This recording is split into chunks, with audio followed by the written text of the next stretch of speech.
लिख के रखिए। अगर आप 10,000 की एसआईपी कर रहे हो तो एक ही फंड में नहीं डालना है, उसका बाइफरकेशन करना है।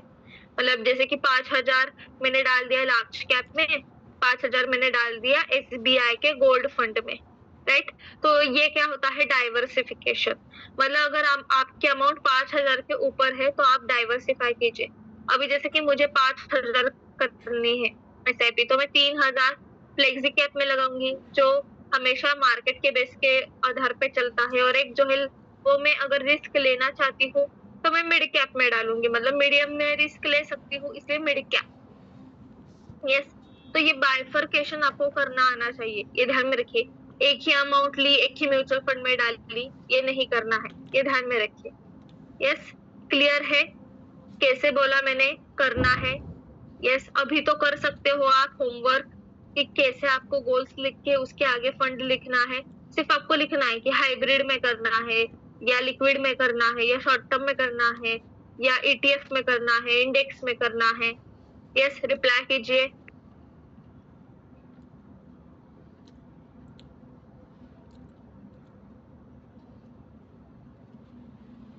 यस, सभी स्टूडेंट। और सबसे इम्पोर्टेंट, जब आप ये होमवर्क करोगे तो मुझे पर्सनली या आप व्हाट्सएप कर सकते हो। मतलब अगर मुझे चेक करना रहा कि आपने सच में अच्छी तरीके से लिखा है या रॉन्ग लिखा है या राइट लिखा है, तो उसमें मैं आपको गाइड कर सकती हूँ। अगर आप होमवर्क ही नहीं करोगे तो ये कोर्स होने के बाद, जैसे नहीं क्या लेवल 1 लेवल 2 कोर्स होने के बाद पूछते हैं मैम इंडिकेटर कैसे लगाना है डीमैट अकाउंट में, राइट। तो ऐसे नहीं चलेगा। ये म्यूचुअल फंड है, यहाँ पे आपको इन्वेस्टमेंट करना है, वो भी फ्यूचर के लिए। यस, तो कोर्स होने के बाद मैम ये फंड अभी मुझे इन्वेस्ट करना है, कौन से फंड में मैं करूँ इन्वेस्ट। मतलब कोर्स तो मैंने सीखा पूरा, पर अभी भी मुझे समझ में नहीं आ रहा कि कौन से फंड में मुझे इन्वेस्ट करना है। यस, तो सबसे इम्पोर्टेंट आज मैं आपको एक वेबसाइट दिखाने वाली थी। मैं तो आपको स्टार्टिंग में ही मैंने बताया था कि मैं सबको एक म्यूचुअल फंड की वेबसाइट दिखाऊंगी, पर आप मुझे प्रॉमिस कीजिए कि ये जो गोल बेस्ड सेविंग चार्ट मैंने दिया है ये आप कंप्लीट करने वाले हो। प्रॉमिस कीजिए, अगर करना है तो पी लिखिए चैट बॉक्स में, तो ही मैं आपको वो वेबसाइट दिखाऊंगी।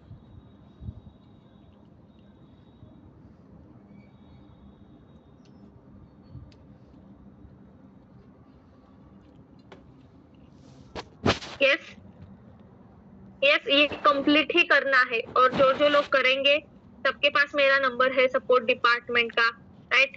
तो उसके ऊपर आप मुझे क्या कर सकते हो, मैसेज कर सकते हैं कि मैम ये मैंने गोल बेस्ड चार्ट किया है, टेंटेटिव किया है, आप एक बार चेक कीजिए, और फिर अगर सही रहेगा तो ओके, नहीं रहेगा तो मैं वहां पे आपको चेंजेस बता सकती हूँ, राइट। यस, ओके, ठीक है। तो आज मैं आपको वो वेबसाइट जो है वो दिखाने वाली हूँ। उससे पहले अभी हम हमारा जो सेशन है वो स्टार्ट करते हैं। अभी हम बहुत आगे बढ़ रहे हैं, ये ध्यान में रखिए। इसलिए ऐसा नहीं होना चाहिए कि आगे बढ़ रहे हैं, आगे का आ रहा है और पीछे का नहीं आ रहा है, राइट। तो ऐसे बिल्कुल भी नहीं करना है। तो सबसे पहले हम हमारे प्रिंसिपल्स देखते हैं और फिर सेशन स्टार्ट करते हैं। तो पहला प्रिंसिपल है सच्चाई और विश्वास।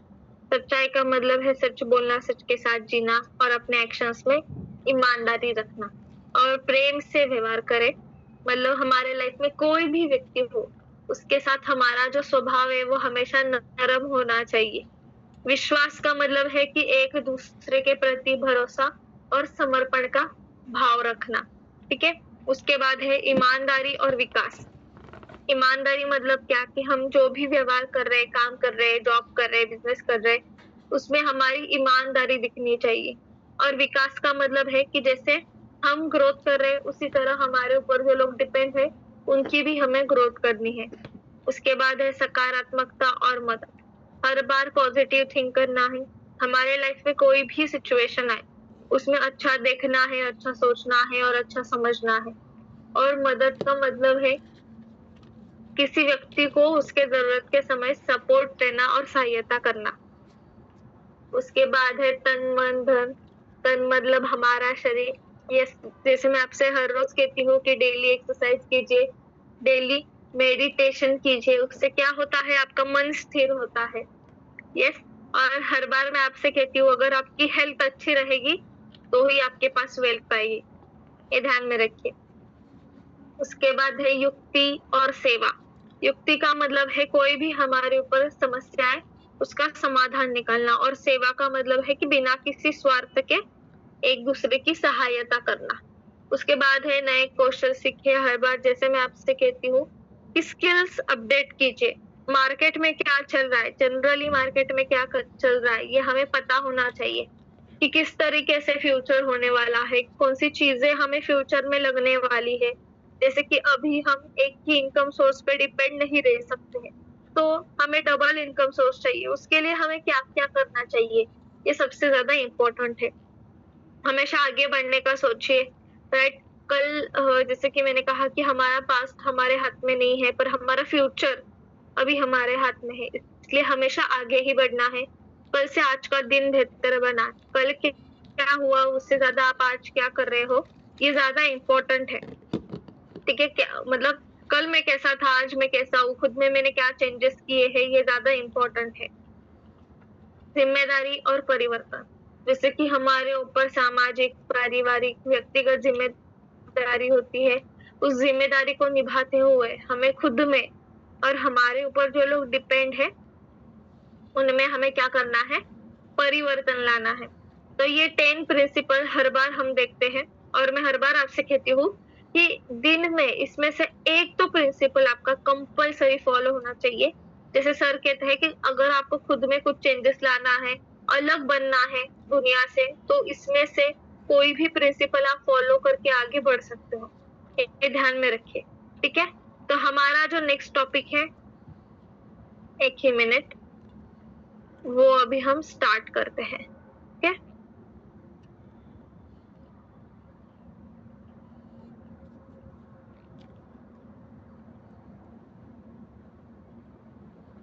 जैसे कि देखिए लास्ट हमने देखा हाइब्रिड फंड, उसके बाद देखा इंडेक्स फंड, उसके बाद देखा ईटीएफ, एक्सचेंज ट्रेडेड फंड। ये तो हम डीप में सीखने ही वाले हैं कि किस तरीके से होते हैं उस तरीके से। फिर उसके बाद हमने देखा direct plan versus regular plan. Direct मतलब आप डायरेक्टली एएमसी जो रहता है, राइट, उसके साथ ही डायरेक्ट जुड़ जाते हो, मतलब एडवाइजर और ब्रोकर की जरूरत नहीं पड़ती है। जैसे कि अपने ऐप से आप डायरेक्ट एसआईपी करते हो। और रेगुलर प्लान में क्या होता है कि आपको एक एजेंट रहता है, उसके जरिए वो करना पड़ता है। अभी ये जो हमारे टाइप्स हुए हैं उसके आगे हम देखने वाले हैं बहुत सारे पॉइंट्स। ठीक है, तो सबसे पहले इसमें हमारा पॉइंट है, यस, अगर आप लिखना चाहते हो तो लिख के भी रखे, फिर बाद में ध्यान में नहीं आएगा आपके। ठीक है, इसके बाद हमारा पॉइंट है NAV, net asset value, right. इसके आगे हमारा जो पॉइंट है वो है एनएवी। अभी ये एनएवी क्या होता है, म्यूचुअल फंड में आप शेयर्स नहीं खरीदते हैं, ये ध्यान में रखिए, राइट। म्यूचुअल फंड में आप क्या करते हो, शेयर्स नहीं खरीदते हो, म्यूचुअल फंड में आप यूनिट खरीदते हो, ये ध्यान में रखिए। मतलब एनएवी क्या होता है, एनएवी मतलब उस म्यूचुअल फंड की प्राइस रहती है।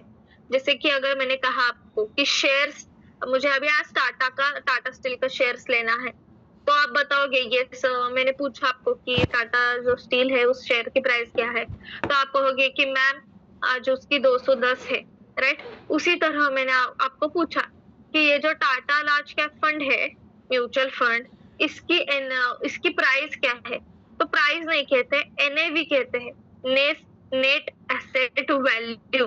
वो क्या रहता है, आपकी म्यूचुअल फंड की प्राइस होती है। और यहाँ पे क्या होता है, म्यूचुअल फंड के एक यूनिट की कीमत, वो हमारा एनएवी रहता है, राइट। और यूनिट किसे कहते हैं, जैसे कि हम शेयर्स में कहते हैं कि आज मैंने टाटा स्टील की 5 क्वांटिटी ले ली, उसी तरह मैं म्यूचुअल फंड में क्या करती हूँ, यूनिट्स लेती हूँ। अभी ये यूनिट्स कैसे आते हैं, अभी मान लेते हैं, यहाँ पे एग्जांपल मैं आपको देती हूँ, देखिए व्हाइट बोर्ड पे,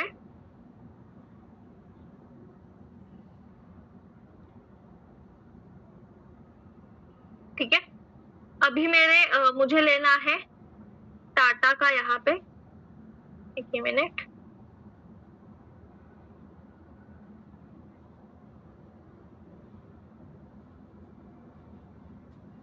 ठीक है।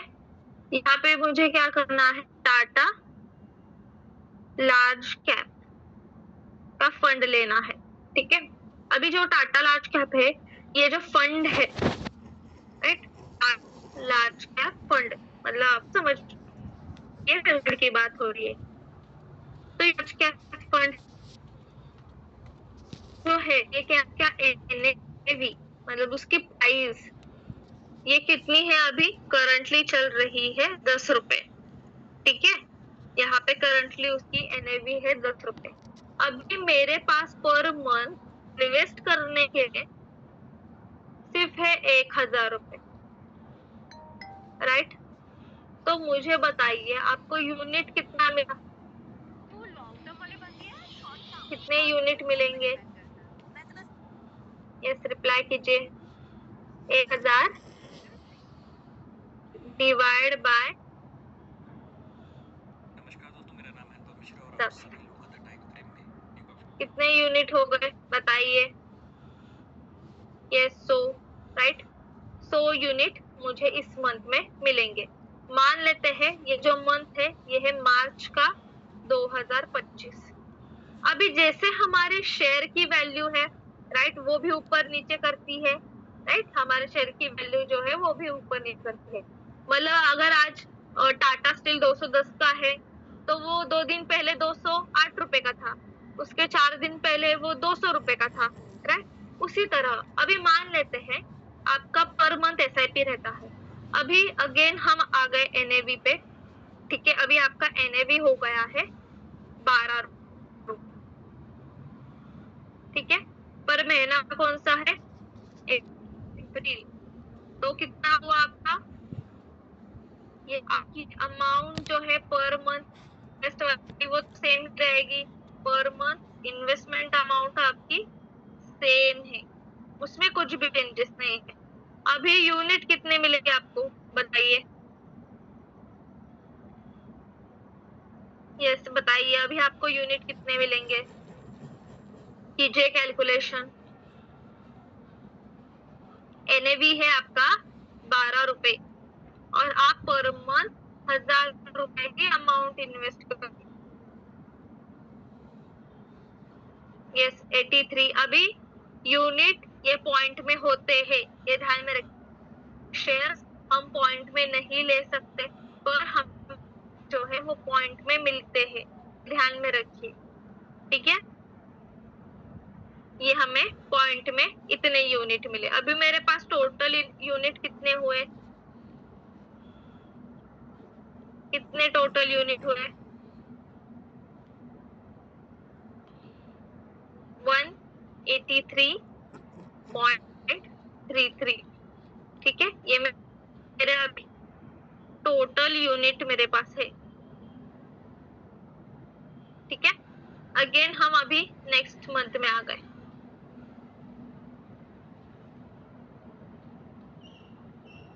ठीक है। एनएवी, अभी यहाँ पे जो हमारा एनएवी है, net asset value Tata large cap की, ये हो गई है अभी डायरेक्टली 6 रुपए, और अभी है मई 2025। अगेन पर मंथ मेरी जो अमाउंट है वो तो सेम ही है, राइट, 1000 रुपए। अभी मेरे पास यूनिट कितने आए बताइए? अभी मेरे पास यूनिट कितने आए?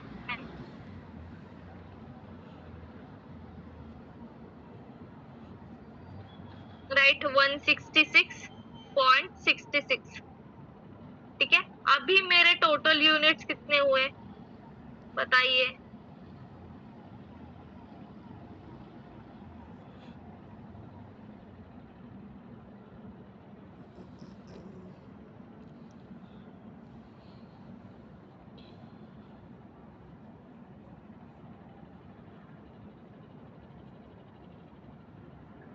यस, कितने हो गए? रिप्लाई कीजिए। अभी मेरे यूनिट टोटल, अभी मेरे टोटल यूनिट हो 349.99, ये अभी मेरे पास टोटल यूनिट है, ठीक। क्लियर है सबको? रिप्लाई कीजिए। किस तरीके से एनएवी करता है। एनएवी सिर्फ ध्यान में रखना है उस म्यूचुअल फंड की प्राइस है। ओके निर्मला मैम, आप जब शेयर लेते हो राइट, तो आप यूनिट में लेते हो या क्वांटिटी में लेते हो, बताइए मुझे। यस निर्मला मैम, मुझे बताइए आप शेयर्स लेते हो यूनिट में लेते हो या क्वांटिटी में?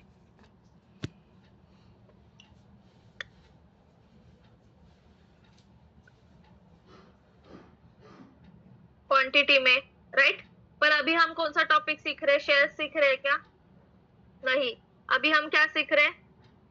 म्यूचुअल फंड सीख रहे हैं, राइट। तो यहाँ पे म्यूचुअल फंड में देखिए, शेयर्स में हम कहते हैं क्वांटिटी लिया है, ठीक है। फिर म्यूचुअल फंड में क्या कहते हैं? म्यूचुअल फंड में हम कहते हैं कि हमने यूनिट लिया है, ठीक है।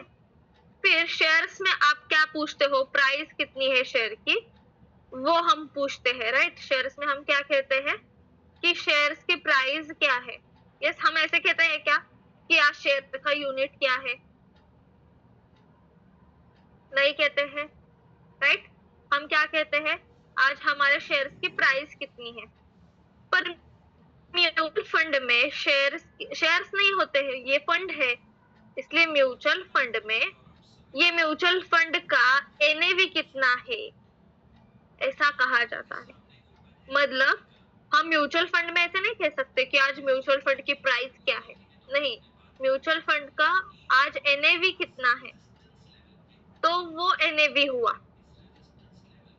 यस, अभी क्लियर हुआ आपको निर्मला मैम? शेयर्स और म्यूचुअल फंड दोनों अलग फंड्स है, ये ध्यान में रखिए, उसको मिक्स मत कीजिए। शेयर्स में हम बाय सेलिंग करते हैं, म्यूचुअल फंड में हम बाय सेलिंग नहीं करते हैं, इसलिए इनके नाम अलग है, पर मीनिंग एक ही है। अभी इसमें शेयर्स हम पॉइंट में लेते हैं क्या? शेयर्स हम पॉइंट में लेते हैं क्या, बताइए मुझे। अगर मैं 1000 रुपए अमाउंट इन्वेस्ट कर रही हूँ तो मैं शेयर्स पॉइंट में लूंगी क्या? नहीं, हम शेयर्स पॉइंट में नहीं लेते हैं। पर म्यूचुअल फंड में हमें पॉइंट में यूनिट मिलते हैं, क्योंकि वो शेयर्स नहीं है, वो यूनिट है, एक टुकड़ा है जो हमें पॉइंट में भी मिलता है। यस, जो हमें पॉइंट में भी मिलता है, ये ध्यान में रखिए। अभी सेकेंड थिंग, शेयर्स में हम क्या करते हैं? वन टाइम अमाउंट रहती है हमारे, एक ही स्टॉक में वन टाइम इन्वेस्ट करते हैं, राइट। इसलिए प्राइस हमारी एक ही होती है, प्राइस हमारी क्या होती है? फिक्स होती है कि आज मैंने 210 को बाय किया तो 210 ही प्राइस लगेगी ना मुझे। पर आप म्यूचुअल फंड में क्या करते हो? पर मंथ इन्वेस्ट करते हो। यस, आपकी जो प्राइस है वो फिक्स होती है क्या? मतलब जो देखिए, अगर आपने 120 रुपए को शेयर्स बाय किया तो ये फिक्स हुआ, जब वो 120 से बढ़ेगा 130 40 होगा तब आप सेल करोगे। पर म्यूचुअल फंड में आप एक ही टाइम पे इन्वेस्ट कर रहे हो क्या निर्मला मैम? यस, बाकी के स्टूडेंट मुझे बताइए, एक ही टाइम पे इन्वेस्ट कर रहे हो क्या? नहीं कर रहे हो, राइट। पर मंथ आप एक अमाउंट फिक्स, आपकी अमाउंट सिर्फ एक फिक्स आप इन्वेस्ट कर रहे हो, इसलिए आपको पर मंथ जो अमाउंट मतलब जो एनएवी रहेगा, जो म्यूचुअल फंड की प्राइस रहेगी, उसके हिसाब से आपको यूनिट्स मतलब क्वांटिटी मिलेगी। जैसे कि शेयर्स में अगर आप जाओगे तो मान लेते हैं आपने 1000 रुपए मार्च में इन्वेस्ट किए टाटा स्टील में, उसकी 210 रुपए प्राइस थी। अभी आपने क्या किया कि ये 210 तो हुए, ठीक है चलेगा, अभी मुझे और डालना है 1000 रुपए, मैंने फिर से यहाँ पे अप्रैल में डाल दिया। यस, अप्रैल में मैंने क्या किया, फिर से 1000 रुपए डाल दिया और तब प्राइस थी मेरी 200 रुपए, राइट। मतलब आपका बाइंग अलग अलग प्राइस पे हुआ, मतलब आपका स्टॉक क्या हुआ? एवरेज होता है, राइट। जो 210 और 200 के बीच में अमाउंट रहेगी, उसमें आपका स्टॉक जो है वो एवरेज हो जाएगा और आपकी क्वांटिटी बढ़ जाएगी। उसी तरह म्यूचुअल फंड सेम है, सिर्फ शेयर्स में हम हर महीने बाय नहीं करते हैं, राइट। एक बार बाय किया, प्रॉफिट मिला, सेल कर दिया। पर म्यूचुअल फंड ऐसा नहीं होता है ना। म्यूचुअल फंड में आप पर मंथ इन्वेस्ट करते जाते हैं, उसके हिसाब से आपकी क्वांटिटी मतलब यूनिट्स बढ़ते जाते हैं, और जो उस मंथ में प्राइस लगेगा उस प्राइस पे आपका एवरेज होता। अभी क्लियर हुआ निर्मला मैम? यस, बाकी स्टूडेंट्स रिप्लाई कीजिए, अभी क्लियर है क्या बताया मैंने?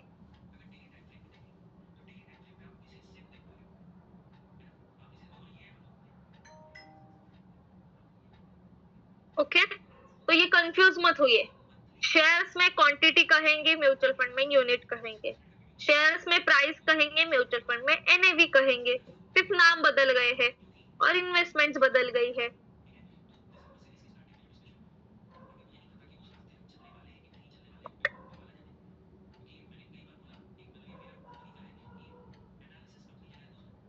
ओके, अभी दूसरा पॉइंट ये है कि पर मंथ इन्वेस्ट करना मतलब हम एसआईपी करते हैं, और वन टाइम इन्वेस्टमेंट करना म्यूचुअल फंड में उसे लमसम कहते हैं। तो लमसम में क्या होगा, सिर्फ आपको जो एनएवी आज का चल रहा है उसके ऊपर ही यूनिट्स मिलेंगी, क्योंकि आप एक ही टाइम पे ये कर रहे हो, इन्वेस्ट कर रहे हो, राइट? तो आज का जो एनएवी है वही आपको मिलेगा। Yes, okay. तो इस तरीके से अभी इसमें क्या हुआ, एनएवी अगर जैसे जैसे बढ़ता है वैसे वैसे आपको प्रॉफिट मिलेगा। जैसे कि हमारे शेयर की प्राइस बढ़ती है तो हमें प्रॉफिट मिलता है, उसी तरह आपका एनएवी बढ़ेगा तो आपको भी उसमें प्रॉफिट मिलेगा, राइट? और आपकी क्वांटिटी ज्यादा बढ़ती जाएगी, मतलब आपके यूनिट्स, म्यूचुअल फंड में हम क्या कहेंगे, यूनिट्स जो है वो ज्यादा बढ़ते जाएंगे।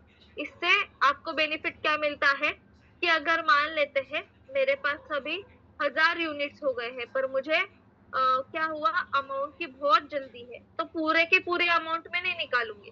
मान लेते हैं 1000 यूनिट है और अभी मेरे पास 20,000 इन्वेस्ट है म्यूचुअल फंड में, ठीक है? तो मैं क्या करूंगी, उसमें से 10 ही क्वांटिटी 10 ही यूनिट निकालूंगी। मतलब मान लेते हैं मुझे सिर्फ 1000 ही आ गए, क्योंकि मुझे जरूरत कितनी थी, 1000 की थी। इसलिए मैंने क्या किया, मेरे 1000 में से मैंने 10 यूनिट सिर्फ रिमूव कर दिए, पर बाकी के जो बचे हैं 990 वो अभी भी मेरे पास यूनिट है और उसके ऊपर भी कंटिन्यूअसली प्रॉफिट चल रहा है, ठीक है? तो म्यूचुअल फंड में आप एक ही बार में सभी अमाउंट निकालने की जरूरत नहीं है, आप आपके हिसाब से अमाउंट निकाल सकते हो। जैसे कि मेरे पास अभी 20,000 है तो उसमें से 1000 निकालूंगी, फिर जब मैं वहां पे अमाउंट डालूंगी 1000 तो ऑटोमेटिकली सामने आ जाते हैं कि आप 10 यूनिट रिमूव कर रहे हो, ऐसा वहां पे ऑटोमेटिकली आता है, ये ध्यान में रखिए।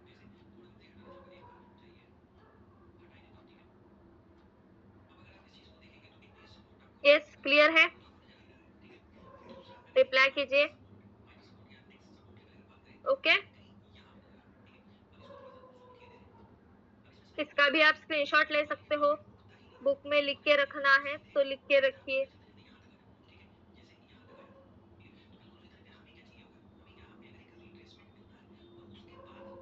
Yes, right Ramesh sir, shares में हम हमारे मर्जी से खरीद सकते हैं, म्यूचुअल फंड में नहीं चलता है क्योंकि हमारी डेट फिक्स रहती है ना वहां पे।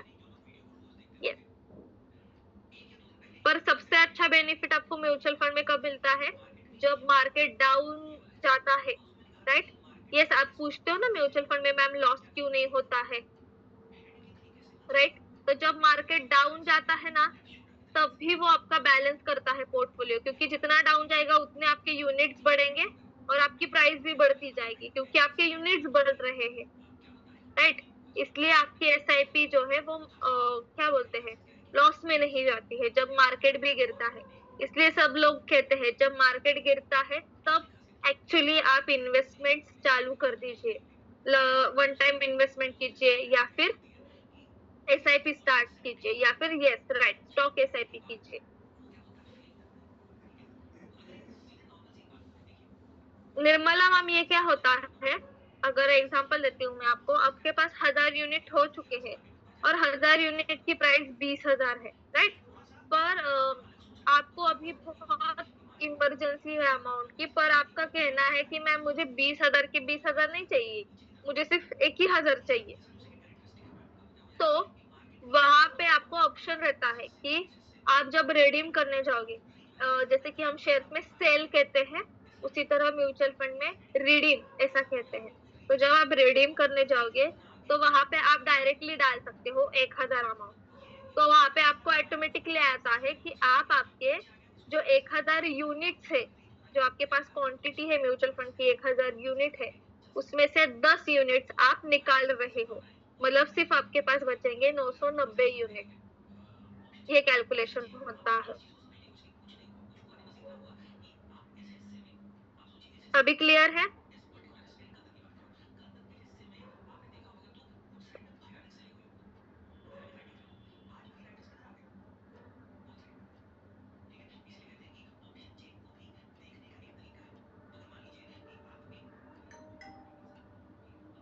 यस। ओके।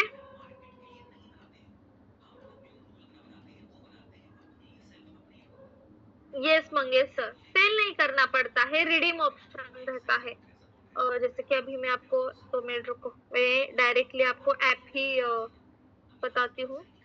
मेरी एक पुरानी, मतलब जस्ट एक एसआईपी है, वो मैं आपको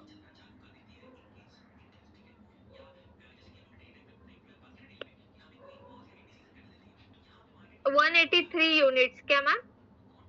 निर्मला मैम, 183 यूनिट्स या फिर 83 ओनली?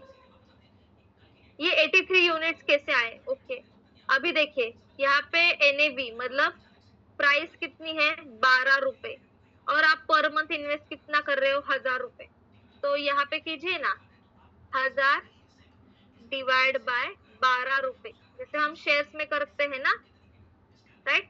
तो देखिए कितने यूनिट्स आए। आप शेयर्स में इन्वेस्टमेंट करते समय करते हो ना, कि मान लेते हैं मेरे पास 10,000 अमाउंट है, अभी मेरे शेयर की प्राइस चल रही है यहाँ पे 210 रुपए, तो मुझे कितनी क्वांटिटी मिलेगी? उसी तरह सेम।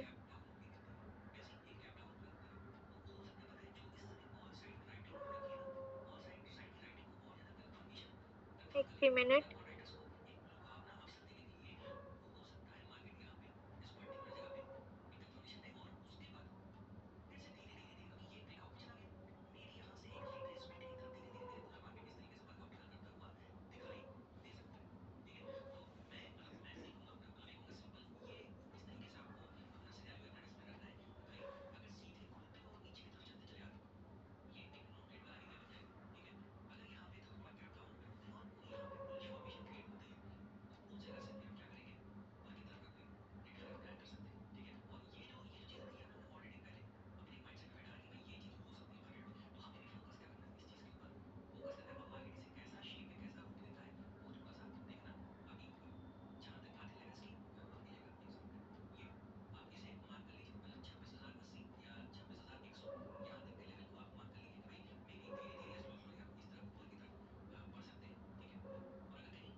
यस, मेरी वॉइस आ रही है? वॉइस आ रही है मेरी? सबको रिप्लाई कीजिए।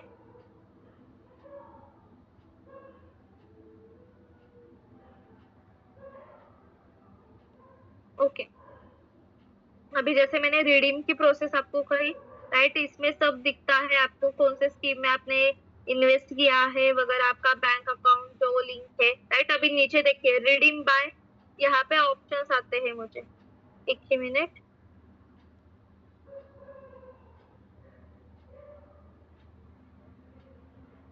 देखिए यहाँ पे मुझे क्या आता है, ऑप्शंस।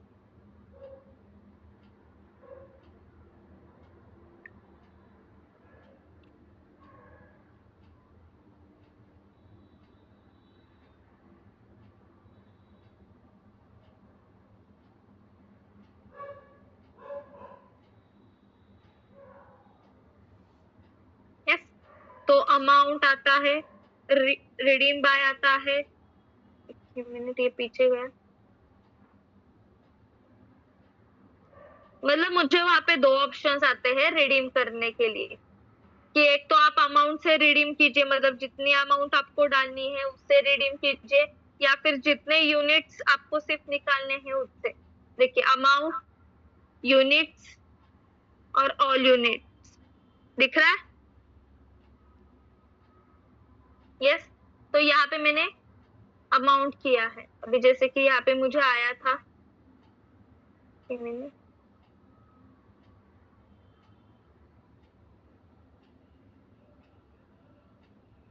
यहाँ पे सिलेक्ट में HDFC फ्लेक्सी कैप डाला। देखिए अवेलेबल अमाउंट्स कितनी है, 1004 रुपए। अवेलेबल यूनिट्स कितने हैं, 482। ठीक है, ये मेरे अवेलेबल यूनिट्स है यहाँ पे। अभी इसमें से अवेलेबल अमाउंट पे मेरा ये सर्कल है। अगर मैं यूनिट पे क्लिक करती हूँ तो यहाँ पे मैं यूनिट्स भी डाल सकती हूँ। अभी जैसे कि एंटर यूनिट, मैंने यहाँ पे डाल दिया कि 0.22। ठीक है, ये यूनिट यहाँ पे मैंने डाल दिया। उसी तरह अगर मैंने सिर्फ अमाउंट डाल दी कि अभी मेरे पास 1000 अमाउंट है, तो मैंने सिर्फ डाल दिया 500 रुपए, तो यहाँ से मैं 500 रुपए जो है वो भी रिमूव कर सकती। ठीक है, तो इस तरीके से आप अमाउंट जो है वो निकाल सकते हो। क्लियर है सबको?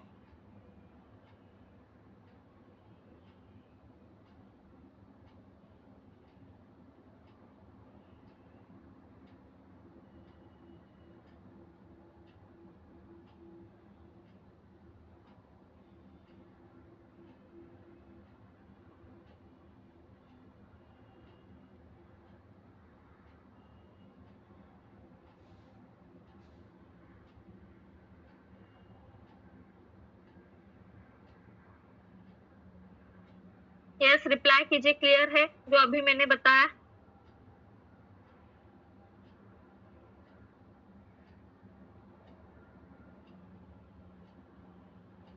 मैंने कैलकुलेटर दिया हुआ है रमेश सर आपको। मैं कैसे बता सकती हूँ आपको कितना जमा होगा, वो आपके ऊपर डिपेंड है ना रमेश सर, आप कितनी अमाउंट इन्वेस्ट कर रहे हो, कौन से फंड में कर रहे हो, ये आपके ऊपर डिपेंड है ना। मैं कैसे बता सकती हूँ कि 5 साल बाद, 20 साल बाद आपकी अमाउंट कितनी रहेगी?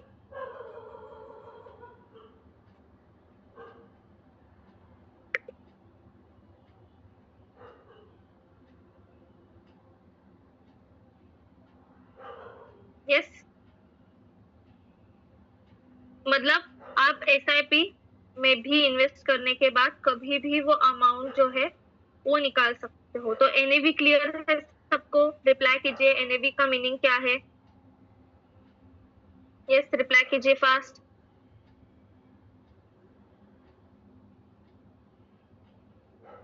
ओके, ठीक है। उसके बाद है second option, expense ratio. Mutual fund चलाने के लिए फंड हाउस को खर्चा होता है, जैसे fund manager, salary, research, marketing. Okay, yes, right, कि जैसे कि राइट, NAV मतलब नेट एसेट वैल्यू। अभी एक्सपेंस रेशो क्या होता है कि मैंने आपको कहा कि देखिए हम इन्वेस्ट करते हैं, पर हमारा फंड मैनेजर हमारे फंड जो है वो एडजस्ट करता है। कभी वो सेक्टर में डालो, कभी इस कंपनी में डालो, वो कंपनी में डालो। तो उसके लिए वहां पे क्या होता है, एक्सपेंस रेशो जो है वो हमें देना पड़ता है। अभी यह खर्चा क्या होता है, आपके NAV से कटता है। जैसे कि देखिए बहुत सारे स्टूडेंट कहते हैं मैम हमने 1000 रुपए अमाउंट इन्वेस्ट की, पर 999 रुपए ही दिख रहे वहां पे। राइट, होता है ना ऐसा? रिप्लाई कीजिए। मैम मैंने 1000 रुपए अमाउंट डाली वहां पे, पर मेरी 999 ही दिख रही है, 1 रुपया नहीं दिख रहा है। यस, होता है ना? तो वही रहता है आपका एक्सपेंस रेशो। यस, तो कभी कभी वो 1.5 और वैसे रिटर्न्स के ऊपर भी डिपेंड रहता है। मतलब जनरली 1.5 करके ही रहता है, या आपकी फिर आपके रिटर्न्स के ऊपर भी वो डिपेंड रहता है। तो ये एक्सपेंस रेशो उसी तरह रहता है कि हमारा जो फंड मैनेजर है उसको हम वो देते हैं, क्योंकि वो हमारा फंड जो है वो एडजस्ट कर रहा है। उसे हम कहते हैं एक्सपेंस रेशो। ठीक है, इसके भी आप फोटो निकालिए, या फिर आप बुक में लिखते हो तो वो भी लिख के लीजिए। ठीक है, उसके बाद है देखिए एग्जिट लोड और एंट्री लोड। ठीक है, तो एंट्री लोड क्या होता था कि पहले पुराने समय में जब इन्वेस्टर्स फंड में पैसा डालते थे तो एक छोटा परसेंटेज चार्ज लगता था। ठीक है, मतलब जब हम एंट्री भी कर रहे हैं, जैसे आपका 1 रुपया भी कट रहा है, वो क्या हुआ, आपका एक्सपेंस रेशो में गया अभी। पर पहले एक्सपेंस रेशो भी लगता था, एंट्री लोड भी लगता था, और एग्जिट लोड भी लगता था। इसलिए अभी सिर्फ आपका रहता है एक्सपेंस रेशो। और अभी ये जो एंट्री लोड था, जब आप इन्वेस्टमेंट करोगे तो परसेंटेज देना पड़ेगा, वो अभी बंद कर दिया है, अभी वो नहीं होता है। अभी सिर्फ आपको एक्सपेंस रेशो ही देना पड़ता है। और सेकेंड है एग्जिट लोड। ठीक है, जब इन्वेस्टर्स अपने यूनिट जल्दी विड्रॉ करते हैं, जैसे 1 साल से पहले, तो उस पर छोटा सा परसेंटेज, जैसे कि 0.5 to 1% लगाया जाता है। जैसे कि अगर देखिए जैसे कि लिक्विड फंड शॉर्ट टर्म, ये तो ऑलरेडी शॉर्ट टर्म के लिए है, इसलिए वहां पे एग्जिट लोड नहीं होता है।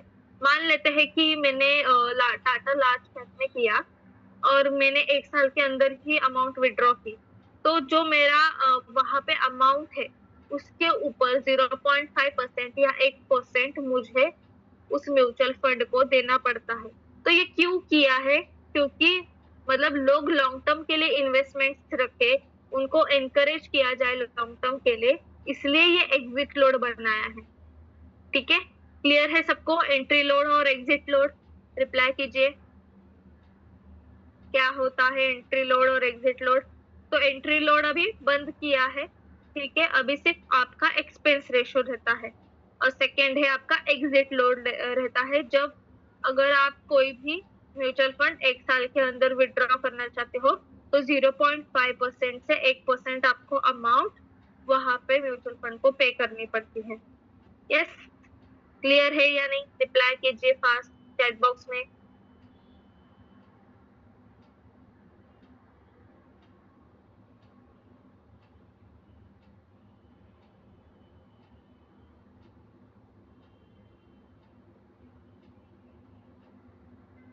नहीं Sukhdev sir, management expenses charges नहीं। मैनेजमेंट एक्सपेंसेस चार्जेस मतलब आपका है एक्सपेंस रेशो।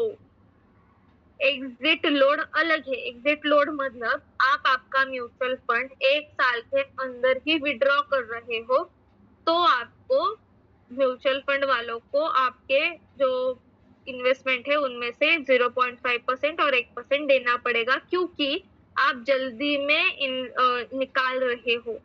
तो ये बेसिकली क्यों लगाया हुआ है? क्योंकि लोग जल्दी ना निकाले, अच्छा लॉन्ग टर्म के लिए इन्वेस्ट कर रहे, इसलिए ये एग्जिट लोड वहां पे डाला है। नहीं निर्मला मैम, अपना टाइम लोड जितना कंप्लीट होता है तब नहीं लगता है, ये सिर्फ 1 साल के अंदर निकालने वालों को रहता है। मतलब जैसे कि 1 साल मतलब क्या, कि आज मैंने इन्वेस्ट किया और मैंने 4-5 महीने के बाद फिर से एसआईपी निकाल दी। फिर से मैंने क्या किया, पूरी निकाल दी 4-5 महीने के बाद, फिर से 4-5 महीने के बाद मैंने एसआईपी की और फिर से निकाल दी। तो उनको ये एक जो रहता है एग्जिट लोड, ये देना पड़ता है।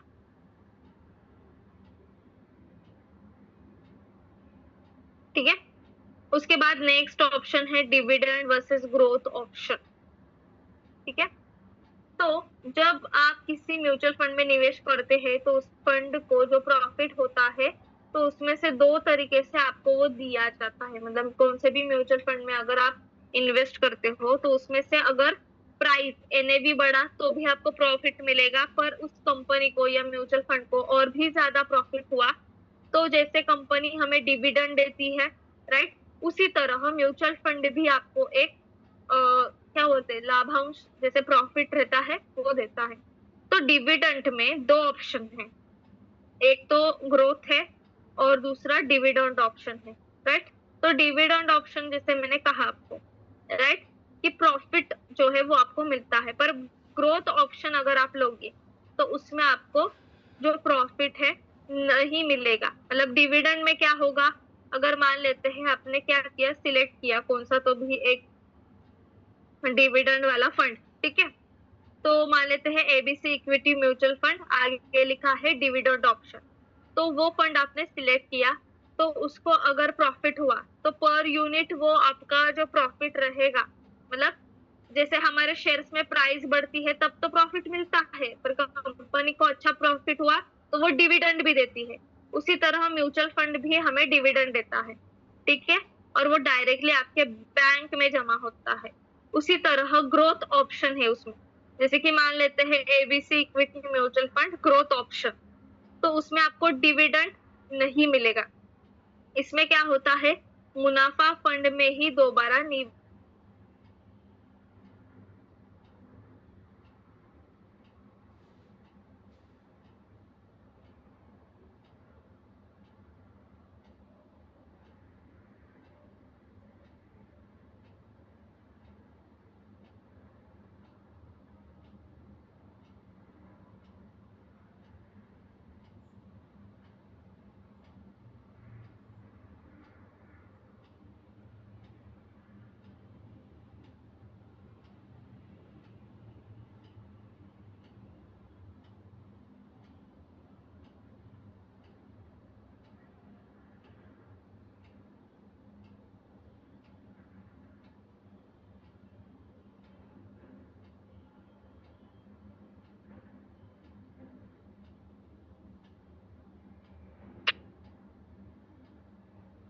यस, अभी क्लियर है मेरी वॉइस? रिप्लाई कीजिए, अभी क्लियर है वॉइस?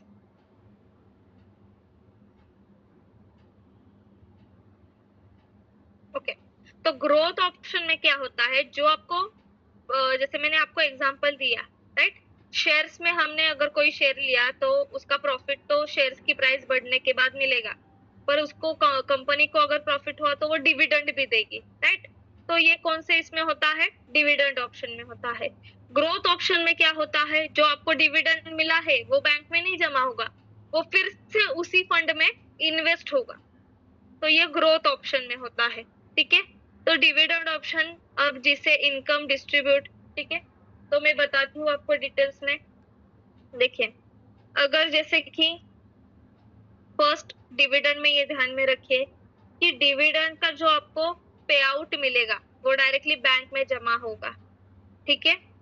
और ग्रोथ ऑप्शन में क्या रहेगा, जो आपको पे आउट मिला है, डिविडेंड मिला है, वो फिर से उसी फंड में इन्वेस्ट होगा, मतलब वो आपके बैंक में नहीं आएगा, ये ध्यान में रखें। तो ये जो डिविडेंड है वो कंपनी डिसाइड करती है, मतलब ऐसे नहीं है कि फिक्स्ड मिलेगा ही, जैसे हम बॉन्ड्स में इन्वेस्ट करेंगे और हमें इंटरेस्ट फिक्स मिलता है, उसी तरह नहीं है। डिविडेंड में अगर आप डिविडेंड के स्टॉक में इन्वेस्ट करोगे तो जब म्यूचुअल फंड वाली कंपनी को लगेगा तभी मिलेगा, मतलब ये फिक्स्ड या रेगुलर इनकम नहीं देती है। अगर फंड को नुकसान भी होता है तो आपको डिविडेंड भी नहीं मिलेगा, ठीक है। तो ये डिविडेंड ऑप्शन किसके लिए है, तो उन लोगों के लिए जो रेगुलर इनकम चाहते हैं, जैसे रिटायर्ड लोग, राइट। लेकिन अगर आपका लक्ष्य लॉन्ग टर्म वेल्थ क्रिएशन है तो ग्रोथ ऑप्शन आपके लिए बेहतर होता है, क्योंकि उसमें आपका जो इंटरेस्ट मतलब जो आपका डिविडेंड आता है वो कंपाउंडिंग होता है और रिटर्न बढ़ता है, इसलिए ग्रोथ ऑप्शन बेस्ट रहता है।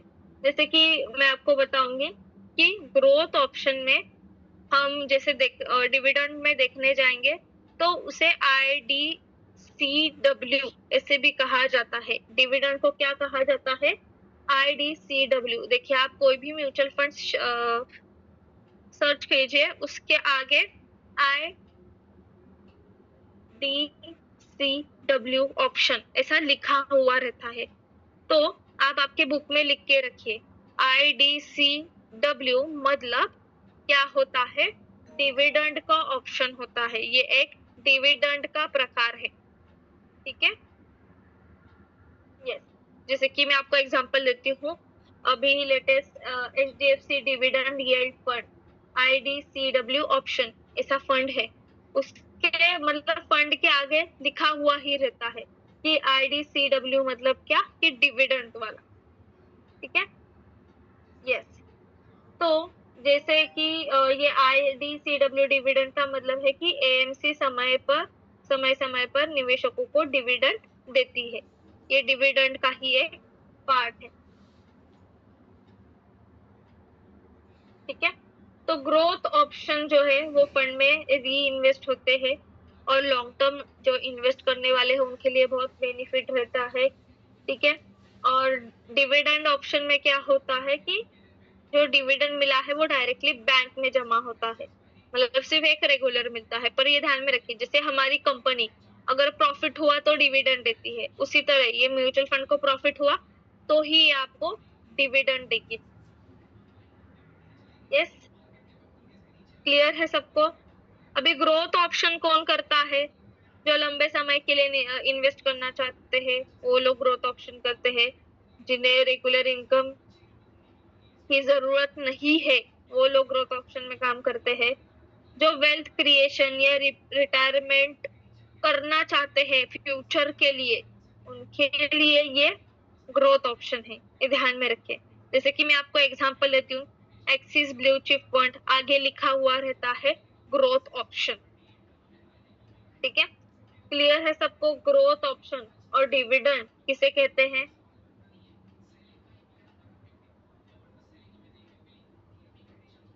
रिप्लाई कीजिए।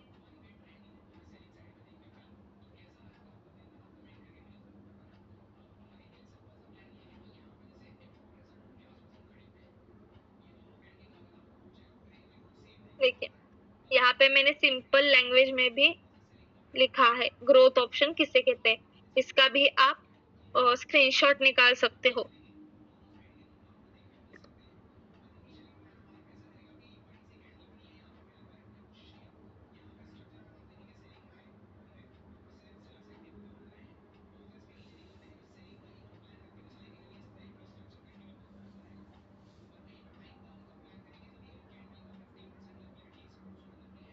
ओके, अभी नेक्स्ट है, देखिए बेंचमार्क। देखिए, हमने बहुत सारे फंड्स ओपन किए थे, उसमें लिखा हुआ रहता है बेंचमार्क, राइट। यस, तो बेंचमार्क क्या है? तुलना करने का पैमाना, राइट। यहाँ पे जरा ज्यादा ही हाई लेवल वाली हिंदी है, ठीक है। जैसे कि किसी म्यूचुअल फंड या स्टॉक में देखिए लिखा है इन्वेस्टमेंट में अच्छा परफॉर्मेंस किया है या नहीं, ये पता करने के लिए जिस इंडेक्स से तुलना की जाती है उसे हम बेंचमार्क कहते हैं। मान लेते हैं, यहाँ पे देखिए मैंने एग्जांपल दिया है कि म्यूचुअल फंड निफ्टी 50 को बेंचमार्क रखता है। अगर निफ्टी 50 एक साल में 10% बढ़ गया तो म्यूचुअल फंड ने भी 12% रिटर्न दिया है। तो इसका मतलब क्या है? म्यूचुअल फंड का बेंचमार्क जो है वो अच्छा परफॉर्म करता है। अभी जैसे कि मैं बताती हूँ आपको, मान लेते हैं HDFC टॉप 100 फंड, ठीक है। टॉप 100 फंड ये है लार्ज कैप का फंड, ये बेंचमार्क रखता है निफ्टी 50 100, राइट। तो जैसे हमारी निफ्टी 50 जो निफ्टी 100 है, राइट, जो हमारी निफ्टी 100 है वो बढ़ेगी उसी तरह हमारा ये जो HDFC टॉप 100 फंड है वो भी बढ़ेगा। ठीक है, जैसे कि मैं आपको यहाँ पे शेयर करती हूँ उसके, कि हमारा जो ट्रेडिंग व्यू है हम ओपन करते हैं यहाँ पे।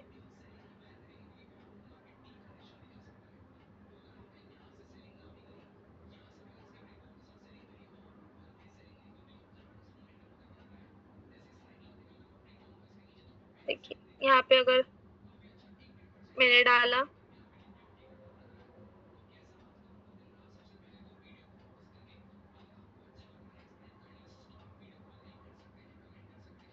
ठीक है, यहाँ पे अगर मैंने डाला निफ्टी 100, ओके, तो यहाँ पे देखिए निफ्टी 100 इंडेक्स, उसके ऊपर मैंने क्लिक किया। ठीक है, अभी ये जो इंडेक्स है ये जैसे बढ़ेगा उसी तरह हमारा जो HDFC का टॉप 100 फंड है, म्यूचुअल फंड, वो भी इसके साथ बढ़ेगा। तो जैसे कि देखिए मैं आपको जो वेबसाइट बताने वाली थी,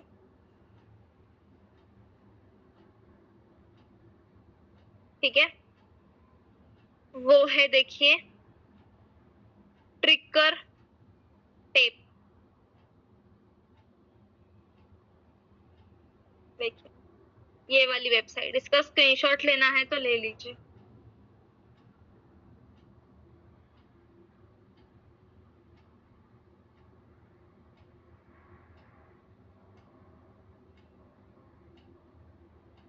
यस, इसके ऊपर हमें क्लिक करना है। यहाँ पे आपका लॉगिन कंपलसरी होना चाहिए, वो लॉगिन आपको OTP के माध्यम से करना है।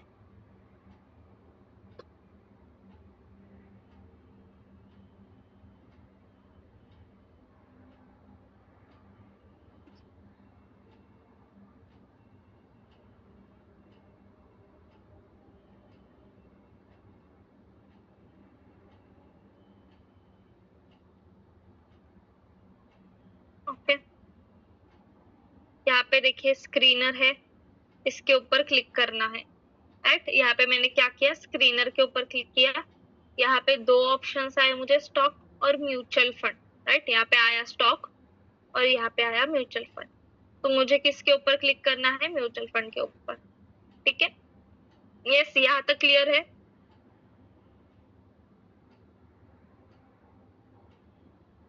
यस, रिप्लाई कीजिए, यहाँ तक क्लियर है। कैसे ओपन किया मैंने, ट्रिकर टेप करके है, इसकी लिंक एक काम करती हूँ, मैं आपको सेंड कर देती हूँ। ठीक है, चैट बॉक्स में मैं भेज देती हूँ आपको ये लिंक।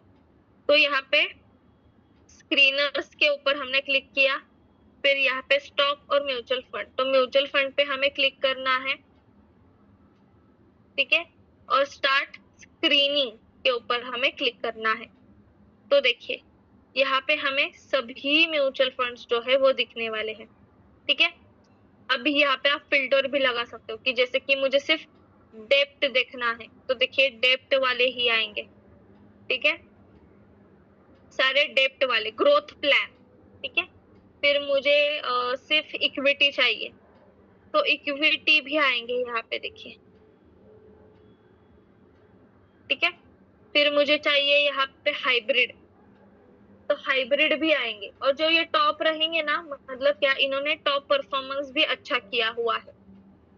ठीक है, अगर मुझे सर्च करना है, अभी जैसे कि हम देख रहे थे HDFC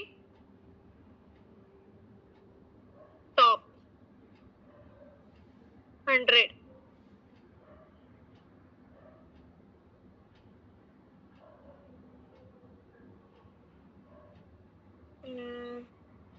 इंडेक्स में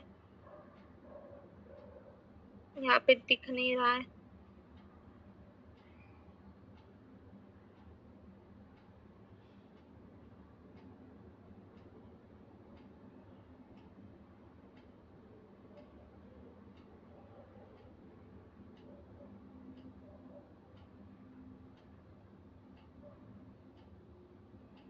यहाँ पे 200 सिर्फ,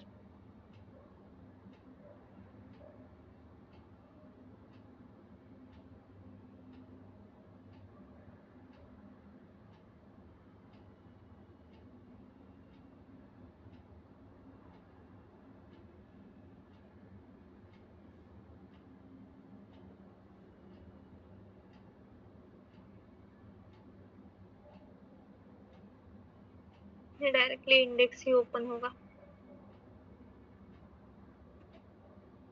अभी जैसे कि यहाँ पे कोई इंडेक्स का रहेगा तो देखते हैं।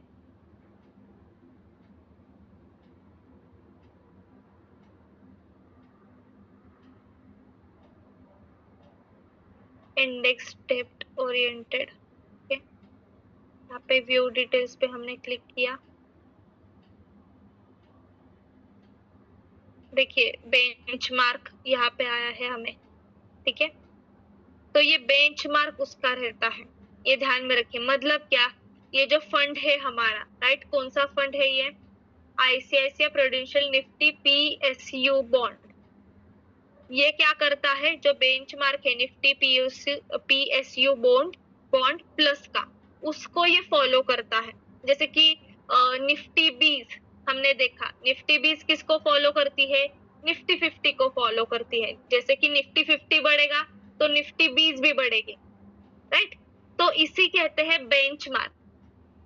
ये क्या होते हैं, एक दूसरे के ऊपर क्या होते हैं, डिपेंड होते हैं। जैसे कि हम दूसरा लेते हैं, अभी यहाँ पे ये निकाल देते हैं इक्विटी का, हम लेते हैं HDFC मिड कैप फंड, ठीक है। तो यहाँ पे मैंने देखिए ये निकाला चार्ट, उसमें भी हमें दिखाई दे रहा है, देखिए एक्सपेंस रेशो कितना है। फिर उसके बाद यहाँ पे दिखाई दे रहा है हमें किस तरीके से एग्जिट लोड, देखिए एग्जिट लोड लिखा हुआ है। लॉक इन पीरियड मतलब क्या कि कंपलसरी इतने साल आपको वो रखना ही है, पर यहाँ पे 0 है इसलिए कुछ भी नहीं। अच्छा है, ग्रोथ प्लान है, राइट, ग्रोथ है इसकी। मिनिमम लमसम इन्वेस्टमेंट 100 रुपए से आप कर सकते हैं, ठीक है। और SIP इन्वेस्टमेंट अलाउड है, ओके। अब इसका बेंचमार्क क्या है? Nifty mid cap 150। अभी यहाँ पे हम हमारे ट्रेडिंग व्यू में डाल सकते हैं निफ्टी मिड कैप, देखिए 150 इंडेक्स। तो ये जैसे काम करेगा उसी तरह हमारा ये जो HDFC मिड कैप फंड है वो उसी तरह काम करेगा। जैसे कि देखिए 1 मंथ का यहाँ पे मैंने ये चार्ट जो है वो लिया है, ठीक है। अभी यहाँ पे भी हम क्या कर सकते हैं, 1 डे का चार्ट है हमारा, ठीक है। यहाँ पे हम 1 मंथ जो है सिर्फ हमें देखना है दिसंबर, ठीक है। तो ये जो दिसंबर का चार्ट है उसी तरह हमें ये भी दिखाई देता है, जो हमारा निफ्टी का चार्ट है। मतलब उसके ऊपर हमारा जो म्यूचुअल फंड है वो डिपेंड रहता है। उसे हम क्या कहते हैं, उसे हम बेंचमार्क कहते हैं। तो कोई भी फंड अगर आप सिलेक्ट करते हो तो उसका एक स्पेसिफिक बेंचमार्क रहेगा, जो यहाँ पे देखिए लिखा हुआ रहता है। जैसे इसका निफ्टी 100 है तो ये लिखा हुआ रहता है। जैसे निफ्टी 100 हमारी काम करेगी उसी तरह ये ICICI prudential large cap fund जो है वो काम करेगा। निफ्टी में मेन 50 जो है वो इंडेक्स रहता है। तो निफ्टी 100 भी एक, निर्मला मैम, इंडेक्स रहता है। निफ्टी 150 भी एक इंडेक्स रहता है।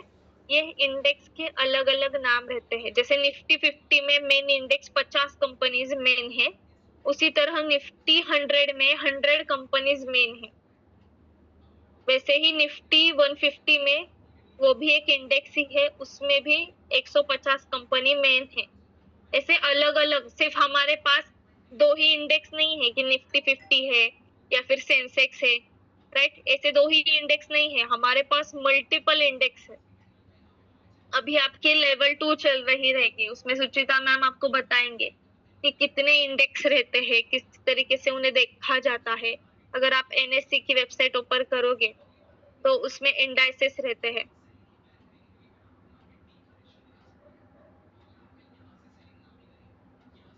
देखिए इसमें ये सारे इंडेक्स है, इतने, सिर्फ निफ्टी 50 नहीं है। देखिए इतने सारे इंडेक्स है, ये सारे इंडेक्स में लोग काम करते हैं।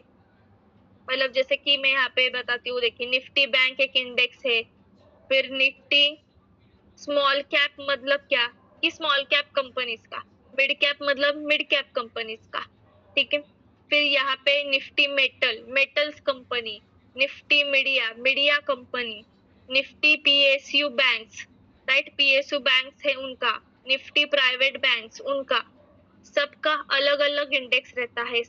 इतने सारे इंडेक्स हमारे मार्केट में होते हैं, और जो मेन निफ्टी 50 है उसके ऊपर हमारा पूरा मार्केट जो है वो मूवमेंट करता है। अभी क्लियर है सबको? रिप्लाई कीजिए।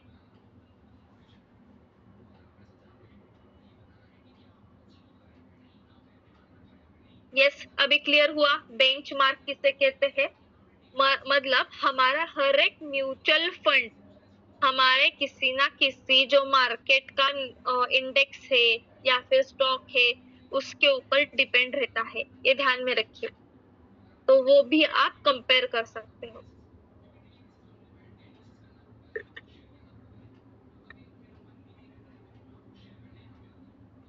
यस, फिर उसके बाद है देखिए CAGR। CAGR मतलब क्या? कि compound annual growth.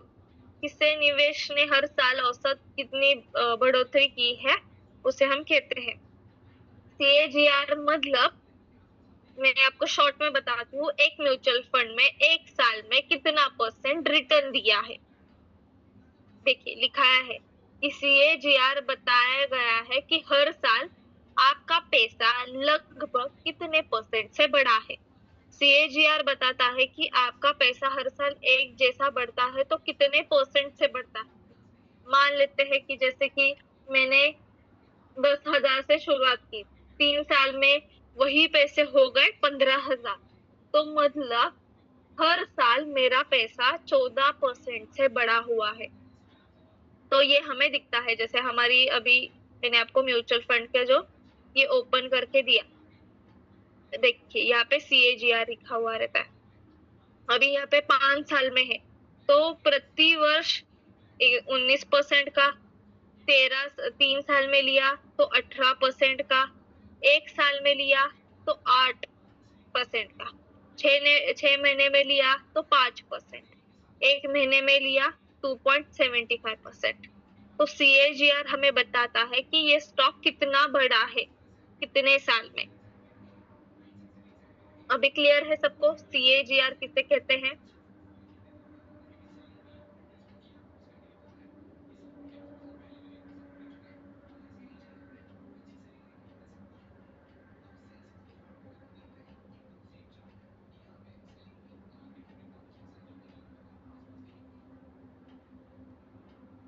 Yes, reply कीजिए। क्लियर हुआ सबको CAGR किसे कहते हैं?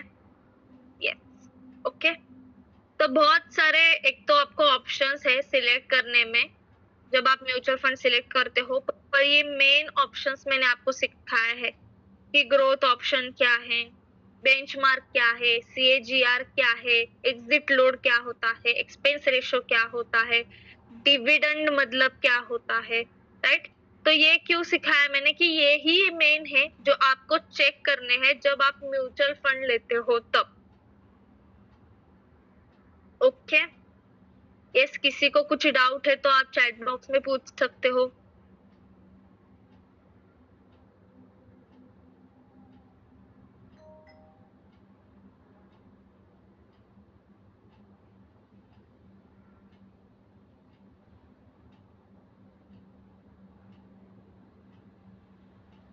ओके, किसी को डाउट नहीं है तो रुकते हम यहाँ पे।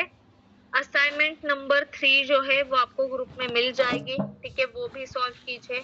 कल हम नया पॉइंट जो है वो सीखने वाले हैं, प्लस ये जो अभी मैंने आपको वेबसाइट बताई है ट्रिकर ट्रैप, राइट, वो भी मैं आपको ग्रुप में उसकी लिंक जो है वो सेंड करती हूँ। सिर्फ खुद का खुद अकाउंट जो है वो आपको लॉग इन करना है तो ही आपको वो दिखाई देगा, ठीक है।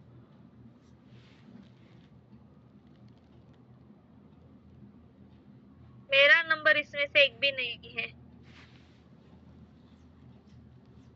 आपने रिकॉर्डिंग के लिए यहाँ पे मैसेज करना है 9527364200। अभी आप 5:30 बजे के बाद मैसेज करोगे तो वहां पे रिप्लाई नहीं मिलेगा क्योंकि सभी फोन ऑफिस में ही रहते हैं। और मेरा नंबर जो है वो 8055 364200। ये मेरा नंबर है।